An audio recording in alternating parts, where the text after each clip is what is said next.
സംസ്ഥാനത്ത് വേനൽ മഴ ലഭിച്ചു തുടങ്ങിയെങ്കിലും പല ജില്ലകളിലും പകൽ താപനില ഉയരുന്നു.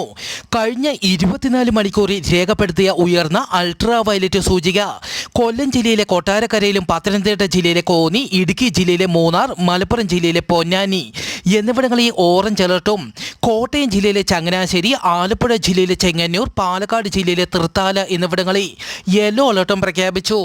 ഉയർന്ന ചൂട് റിപ്പോർട്ട് ചെയ്യപ്പെടുന്ന സാഹചര്യത്തിൽ തുടർച്ചയായ ശരീരത്തിൽ സൂര്യപ്രകാശം ഏൽക്കുന്നത് ഒഴിവാക്കുക. നിർജ്ജലീകരണമുണ്ടാക്കുന്ന മദ്യം, കാപ്പി, ചായ തുടങ്ങിയ പാനീയങ്ങൾ പകൽ സമയത്തെ ഒഴിവാക്കുക. ദാഹമില്ലെങ്കിലും ധാരാളം ശുദ്ധജലം കുടിക്കണമെന്നും അറിയിച്ചു. പാലക്കാട് മീങ്കര അണക്കെട്ടിന് സമീപം റെയിൽവേ ട്രാക്ക് മുറിച്ചു കടക്കുന്നതിനിടെ 13 പശുക്കൾ ട്രെയിൻ ഇടിച്ചു ചത്തു. പ്രദേശവാസികൾ പശുക്കൾ മേയാൻ വിട്ടപ്പോഴാണ് ദുരന്തം സംഭവിച്ചത്.